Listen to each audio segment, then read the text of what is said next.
All right, welcome back, everybody. I'm pleased to be joined this afternoon for the second edition of this Thursday of the Brick Wall by Rabbi Simcha Weinstein. Thanks for joining me, Rabbi.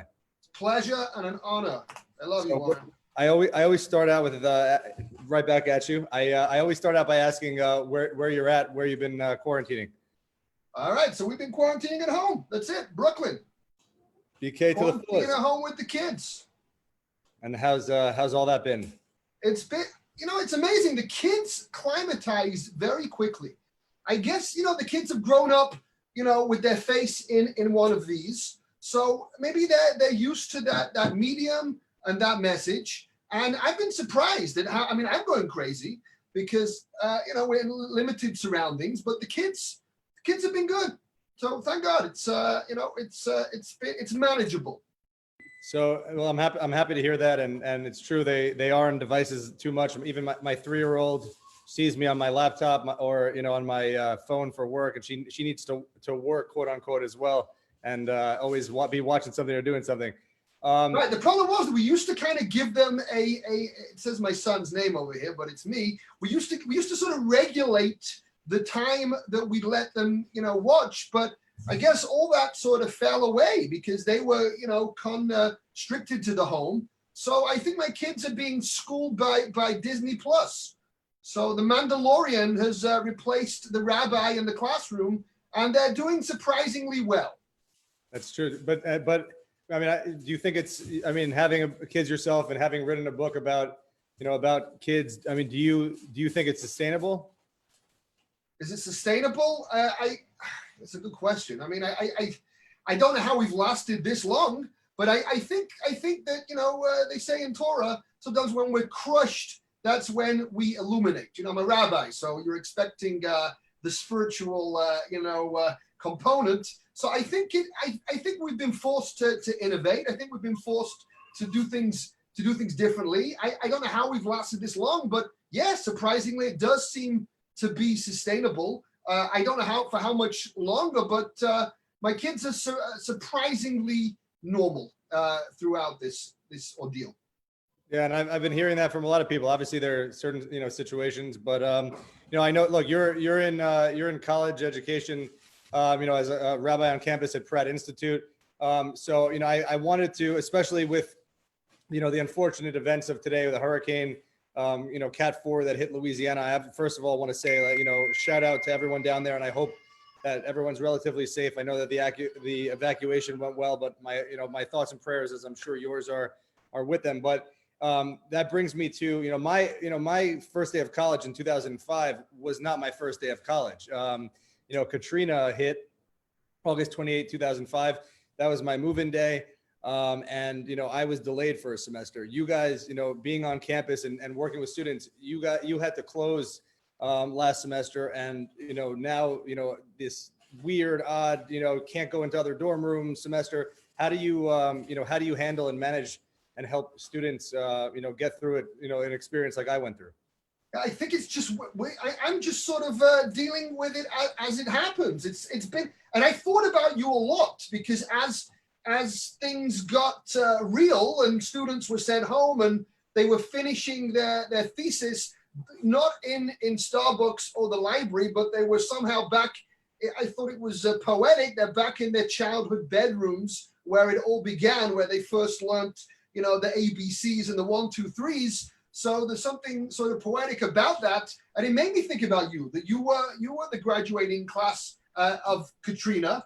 The only silver lining you got was, I remember that Ellen was your graduating, she gave the commencement speech, but yeah. It's been difficult because, there is this feeling of isolation and, people need each other. We're not meant to be living on an island. And certainly my role as a campus minister is to be that connection and to be that conduit that brings together students, whether it's at a Sabbath table, Shabbat dinner, whether it's at a holiday, and to do it virtually, it's just not the same. So we've tried to do Zoom. I call people, we socially distance, whether it's in the park or Dumbo on the waterfront. I see students around. I've seen students graduate out of cars, honking horns through the window. It's unique. It's something I never thought I'd see in my lifetime. I guess it's been a graduation that no one's ever going to forget. The class of 2020. I think you've been eclipsed in what's happening around the world, but it's difficult. And quite frankly, for me as a rabbi, it's spiritual triage. But I guess, my job is not just to be there when things are going great. My job is to be there when things are not going great, and be there. And it's okay to not be okay. I mean, these are frightening times, and I have friends that have passed, and there's not a single person that doesn't know a single person that has passed. So it's okay to not be okay, and it's okay to say that. But I do think we're lacking a connection that we just are not getting digitally, and it's very sad. So, I mean, you mentioned, spiritual triage. I mean, you mentioned spirituality earlier. Do you think that, again, as a Chabad rabbi on campus and as a spiritual leader, your role is, again, to be there for people, to help folks, but also to, push them in the, or give them the tools to help themselves get into the direction of spirituality.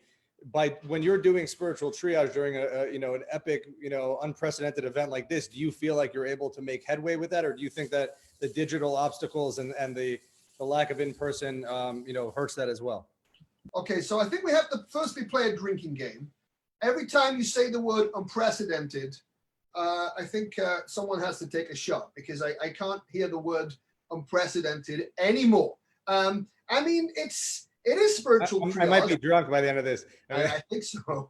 But it has led me to very beautiful connections. For example, we usually do a Passover Seder for the campus. People get together, and it's always around that time of it's already thesis time. It's getting towards the end of the year. Students are running in, they're running out. I'm trying to pull all the bells and whistles. Last year I had 4 costume changes at the Seder.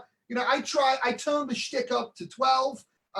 So this year there was no Seder. So I literally got in the car with the boxes of the matzah, and I drove around, and I told students, come out of your room, put your mask on, and I would pass it through the car door. And I don't think they're going to forget that. I mean, that was something they'll remember forever. So it has led to very deep, rich, and meaningful connections. And just to call people and just to say, what's the word now? A check-in. I'm just calling for a check-in. How are you doing? Are you okay? Are you not okay? That's okay. But it has led to some very deep, and I think some of the connections that I've made will sort of be embedded and will last a lifetime. So, I'm trying to do things on the fly. It's very different, but there has been some powerful moments.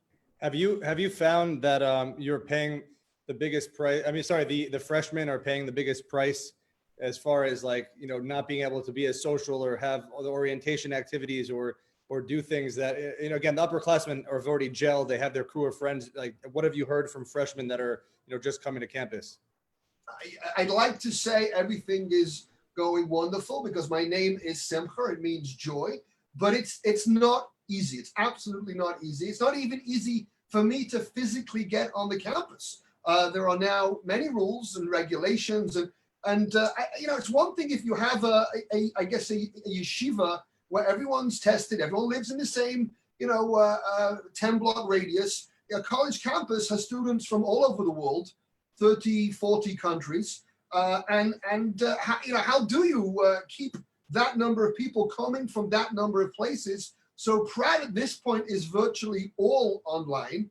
And I think it is very difficult, because I found that, very often the students that I meet the first year of the first month of the first semester, we're together for 4 years. So right now it's so fragmented. I spoke to a student today. She said that there's a lot of students from South Korea, and they start one of their classes at 6:30 in the morning. She has a friend from India that gets up at 4:30 in the morning to be on the class. So, I mean, I guess in one respect, they're having an experience, because I don't think, people talk about when are we going back to normal, as if suddenly there's going to be an endpoint and we're all going to climb out of the hole like Alice in Wonderland. And I don't think there's going to be a back to normal. I think there's going to be a new normal. I think we're going to do things differently. I think that's something that you're very much an innovator in what you're doing, and how you are able to use new media. And I think some of these technologies, I think we're scratching the surface. So on the one hand, I think it's very difficult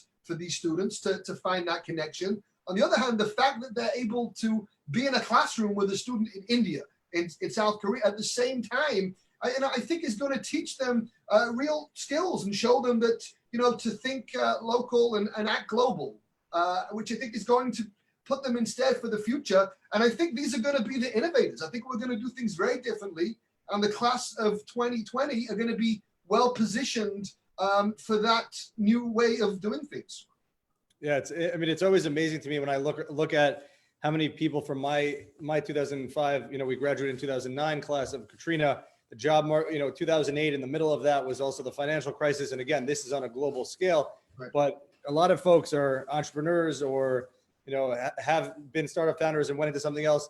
Just, we didn't really have many options. And when you don't have options, that definitely, I believe, creates, ingenuity and creativity for change. And, that goes along with this. So not only, you wear many hats: author, speaker, rabbi on campus, model. Rabbi, father, model, father, exactly. All the, so when you decided you were going to, when you became the rabbi at Pratt, and you have this amazing facility, do you call it, is it a synagogue, a shul, or is it a gallery, or is it both? Or how do you, I'll let you describe it in your own words. Yeah, no, I found that, synagogue's a little off-putting, and, a synagogue may not be for everyone. It may be for Warren Cohn, but not every. I was very impressed today, by the way. I called you up and you said, 1 second, I'm just folding my talit, which is the prayer shawl that we wear in the morning. And I want to ask you, before I answer, has spirituality helped you during this tumultuous, unprecedented time? Oh yeah, shots. It's helped me a lot. I have, one of your colleagues who is the on-campus rabbi in New Orleans at Tulane, Rabbi Yochanan Rifkin, and I've always learned Tanya, which is Jewish mysticism, together. So that definitely, focusing on God, on higher power, and other lessons of this. You realize that there's clearly. It's not about, the polarization in the country. It's not about who's sitting in the White House. It's about, who's above there. And I always like to say that we go to the bathroom, we brush our teeth, we eat, we all have to breathe. So, he's the one who's different. God, or he or she, sorry, God is the one that's different. So I think having, the knowledge of God and having the knowledge of a bigger picture above us, and that it all happens for a reason, despite the death, the tragedy, and the pain, I think is, has helped guide me through it. I won't lie, have had tough times, especially early on. I got sick with it in late March. I could take a bullet, fine, but my little 3-month-old at the time, he also got sick and was in the emergency room on Passover. So that, that was a little bit soul crushing. Like, what's the purpose of this? But otherwise, spiritually, climbing back out of it has been, spirituality has been very helpful, and it certainly serves as a guiding principle in my life. Beautiful, beautiful. A lot of students have asked me, why is this happening? What's the spiritual lesson? And is this a sign that the Messiah is coming? I find that a little bit of quackery. I'm not looking to cash in on a catastrophe. And the answer why these things happen is very simple. It's I don't know. However, I think about Eli Wiesel was once asked after the Holocaust, how can you still believe after you went through so much, after you suffered so much? He said, how can I not believe? So for me, I have to believe in something. And I am sort of anchored very much by my faith. And the fact that there's something bigger than me and greater than me and higher than me, it certainly is a point of connection. And I have to say that this last Passover, learning about the Exodus was like so powerful, hearing sirens every 5 minutes in Williamsburg, literally.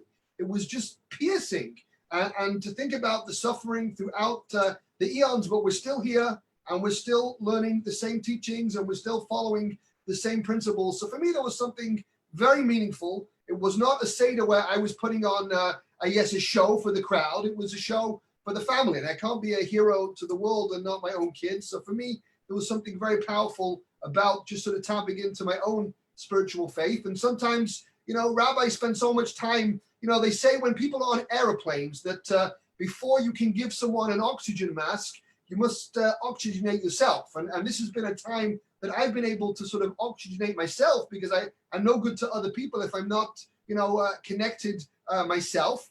You asked me before whether it's a gallery or a synagogue. I did not forget. Okay, so synagogue is a little bit intimidating. So for me, I wanted to make a space that was very creative, and students could connect to spirituality and their faith and their history, in a message, in a medium they can understand. So we really made it an art gallery, which was a place to incubate emerging Jewish art and design. And right now, Brooklyn has really become the epicenter of a renaissance of Jewish life. I think that everyone's grandparents, they couldn't get away quick enough to move to Long Island. And it's a shame they didn't keep the brownstones in Bed-Stuy, because they're worth a pretty penny today. And people are moving back. So to have a gallery that's also a synagogue, and also we're in a very unique situation that I guess 3 blocks I have the Satmar Hasidim, the biggest, Hasidic population,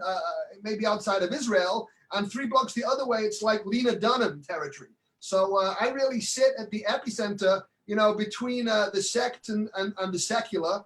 I like to call myself Hipsidic. I'm the amalgamum of hipster and Hasidic. So I'm trying to bring all these voices together. For some, it's a gallery. For some, it's a synagogue. And I'm just in the middle, schlepping the tables.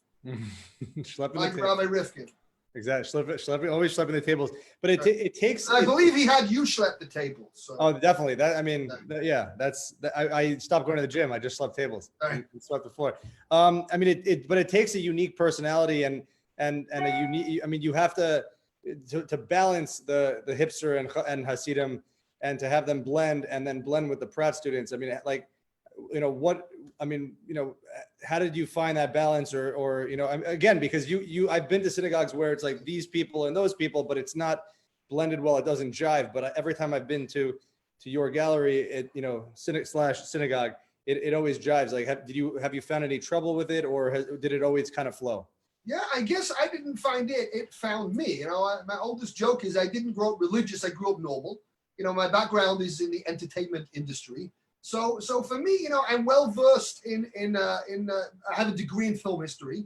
So, I could talk about the Talmud. I could talk about The Evil Dead Part 2, great movie. So I could talk about both. I could talk about, Italian neo-realist cinema, French New Wave, British kitchen sink cinema. So I guess I straddle, the line, which is something that I've tried to put into my books. I wrote a book about Jewish influences on superheroes, which just sort of made sense. I guess Rabbi Rifkin, grew up much more in the yeshiva, where I was in the cinema. So for me, I've had this unique life trajectory, and I've tried to sort of mix both together. And it's interesting that I was in art school, and now I'm back, as a rabbi of an art school. So I really do connect with the students. I don't have to put on a show. It's really, it feels very much, where I belong most. So for me, it's been easy, and it's been very natural. So it's almost a secret weapon for you, because you're able to connect with the students on many levels that are not just I'm trying to promote this or I'm trying to promote this. It's you're connected with them on real levels, which then gets you further with your other pursuits as far as Yiddishkeit or Judaism and spirituality. Yeah, the things that I guess when I first got religious, I guess I got very devout, and I took all my Beatles CDs or records or whatever it was back then, and threw it in the fire. And I realize now that they're my tools. They're my tools to connection, and I shouldn't be embarrassed of my journey. And it's something that I can talk about and people can connect to. So ironically, the things that I thought would be my biggest impediment to being a rabbi have actually become my greatest strengths. And I've been getting throughout the years calls.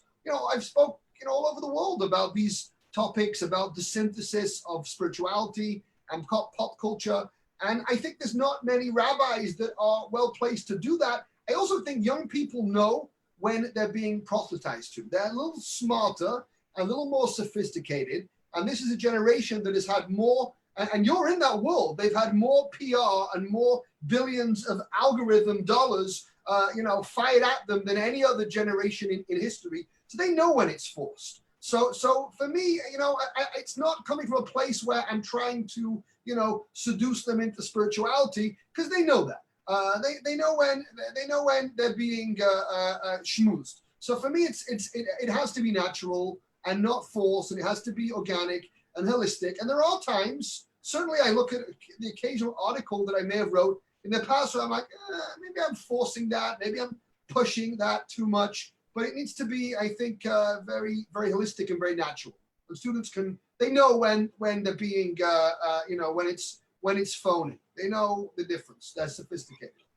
Yeah, no, I certainly agree. And like with all the online ad targeting, people definitely you can tell when it's sincere or not, or they're really good at pushing their products and sliding it in.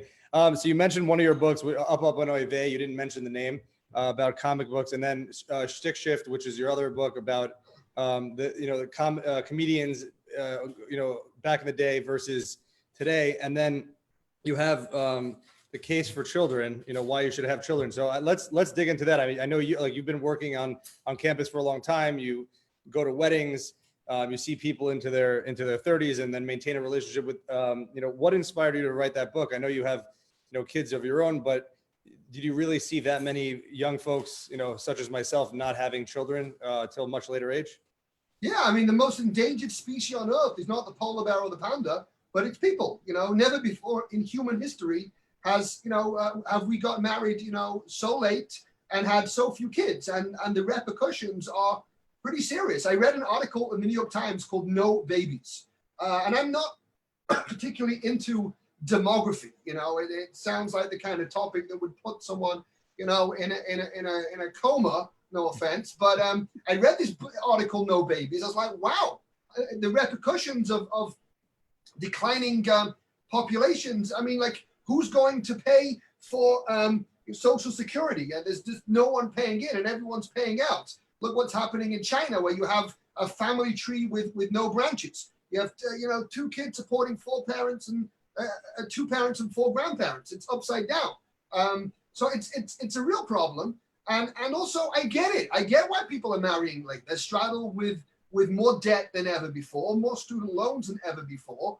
But I always felt like as amazing as the Apple creator was, and he was unbelievable, Steve Jobs, and he created so many apps. And I'm sure you could attest to this. There's not an app that can give you the sensation of when you hold their little feet in your hands and put them to bed, and it's kind of special. So I wanted to share that love and share that joy, and really put into a book, practical reasons why we should have kids. I mean, it's an ironic thing that someone would have to explain, but it is needed. I mean, I think it's fascinating, and I too understand the reasons, but I agree with you completely. I mean, having our first kid and now having two, I mean, that's when they first smile, not the early ones that are just from them passing whatever, but later on, and I love you, I miss you, Daddy. There's something special to that, and I definitely encourage everyone to try it. I mean, there's no real coming back from it, but definitely I try it. Can't send them back. I tried. No, definitely. Biology will always trump. No, I'm not trying to trigger anyone. Yeah. Biology will always trump ideology. And I think that's what I was trying to show people, that it may not be fashionable, and certainly it was a contentious book. And there's nothing more offensive than a Hasidic rabbi telling women what to do with their wombs. And I get it. It is. It's pretty offensive. But I wanted to show the beauty and show, really from an ecological, from a financial perspective, the value of having children. I got to say, I read it right after I first got married. It was sitting on my shelf for a little bit before that because I had no youth. But but exactly. But it was definitely it touched me then, and it inspired me, and it was I hope other people get that, and then the other two are obviously a lot lighter, but also fantastic. So I mean, what on that note, like what's it like to be an author? You have 3 books. I mean, do you have first of all, what's it like to be an author, and then I have my follow up.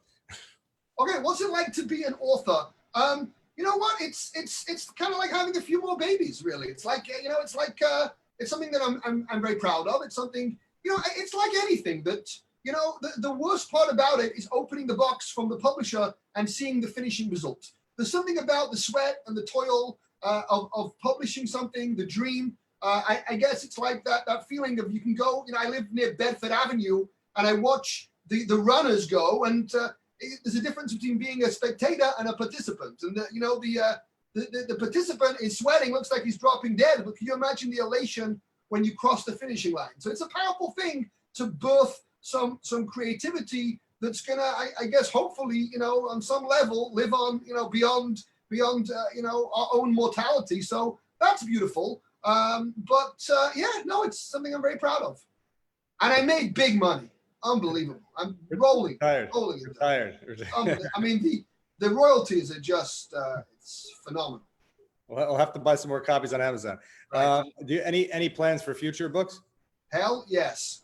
Okay, right. So I wrote it's a biography. It's a memoir because I am a narcissist and figured at 43 it's time to have my memoirs. So I wrote a memoir of really, it's kind of juxtaposes me as in college and me back in college as a rabbi, and tells the two stories side by side. And it's a graphic novel. It's been illustrated by Jessica Deutsch. If you know Jessica, if you know her sister Rachel Deutsch, very talented artist. Rachel went to Pratt. Jessica actually came out with an illustrated Pirkei Avot, Ethics of Our Fathers. She'd be an amazing person to interview. I think she's, without a doubt, the most talented and important Jewish artist in the world today. She's amazing.